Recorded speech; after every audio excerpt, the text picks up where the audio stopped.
ولدا، جس نے کوئی اولاد اختیار نہیں کی، یہ اللہ کی ذات میں شرک کی نفی ہے۔ مشرکین نے فرشتوں کو اللہ کی بیٹیاں قرار دے دیا، یہود نے عزیر علیہ السلام کو اللہ کا بیٹا بنا دیا، عیسائیوں نے عیسیٰ علیہ السلام کو اللہ کا بیٹا بنا دیا، اس سب کی نفی۔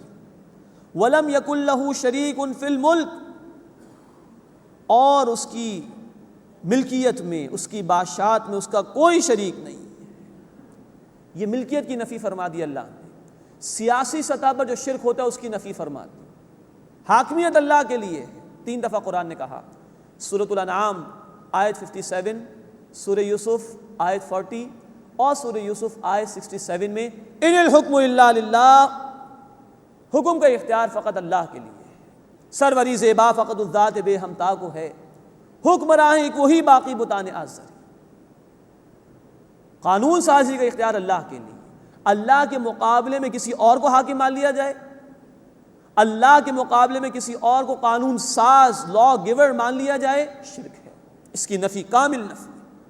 وَلَمْ يَكُنْ لَهُ شَرِيكٌ فِي الْمُلْكِ، اور اس کی ملکیت میں، اس کی بادشاہت میں کوئی اس کا شریک نہیں۔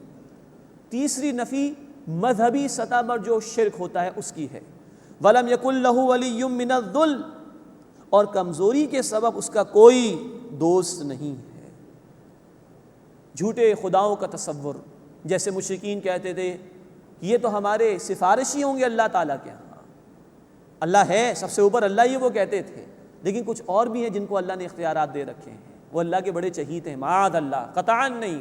ہاں اللہ کے رسول، اللہ کے نیک بندے اللہ انہیں پسند فرماتا ہے، وہ اللہ کے اطاعت گزار تھے، لیکن اللہ کی یہ محبت، اللہ کی یہ دوستی کسی سے کسی کمزوری کی وجہ سے نہیں۔ مذہبی سطح کی شرک کی نفی، شفاعت باطلہ کی نفی، یہ 3 اعتبارات سے شرک کی نفی ہو گئی۔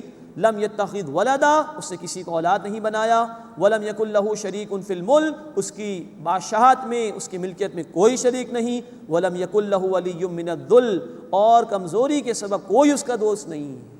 ہاں وہ محبت اس لیے اپنے نیک بندوں سے کرتے ہیں کہ وہ اس کے اطاعت گزار ہیں۔ اب 5ویں بات آ رہی ہے اس سورہ مبارکہ کی اس آخری آیت میں، عملی سطح پر توحید کا بیان۔ آیت شروع ہوئی تھی الحمدللہ، یہ نظریے کی سطح پر توحید ہے، شکر گزاری اسی کے لیے، احسان مانو اس کا۔ اب عملی سطح پر توحید کا تقاضا کیا ہے؟ وَكَبِّرْهُ تَكْبِيرًا، اور اللہ کی بڑائی کا بول بالا کرو، یعنی زمین اللہ کی ہے، مالک وہ ہے، حکم اس کا چلنا چاہیے زمین پر، اس کی بڑائی کو منوانے کے لیے میدان میں آؤ، اس کی بڑائی قائم کرو۔ یہی وہ بات تھی جو سورہ المدثر میں بالکل ابتدائی دور میں یہ وحی نازل ہوئی نبی صلی اللہ علیہ وسلم پر، اور سورۃ المدثر آیت نمبر 3 میں کہہ دیا گیا وَرَبَّكَ فَكَبِّرْ، اے نبی صلی اللہ علیہ وسلم اپنے رب کی بڑائی کا بول بالا کیجئے۔ مراد ہے کہ زمین پر کچھ جھوٹے معبود کھڑے ہو گئے ہیں بن کر، کچھ لوگوں نے خدائی کا دعویٰ کر لیا ہے، کچھ لوگ قانون ساز بن گئے ہیں، نہیں، ان کا اختیار نہیں ہے۔ وَكَبِّرْهُ تَكْبِيرًا، اور اے نبی صلی اللہ علیہ وسلم آپ اس رب کی بڑائی کا بول بالا کیجیے۔ اب یہ ذمہ داری امت پر ہے، یہ ہے توحید کا عملی تقاضا۔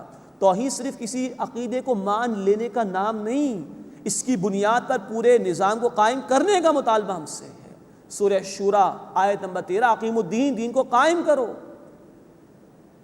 سورہ المائدہ آیت نمبر 8، سورۃ النساء آیت 135، اللہ کے گواہ بن کر کھڑے ہو جاؤ، عدل کا نظام قائم کرو۔ یہ 23 برس کام کیا رسول اکرم صلی اللہ علیہ وسلم نے، یہ تقاضا ہم سے ہے۔ تو 5 باتیں توحید کے حوالے سے اس آیت مبارکہ میں آئیں، اللہ ہمیں ان تقاضوں پر عمل کرنے کی توفیق عطا فرمائے۔ وآخر دعوانا ان الحمد للہ رب العالمین۔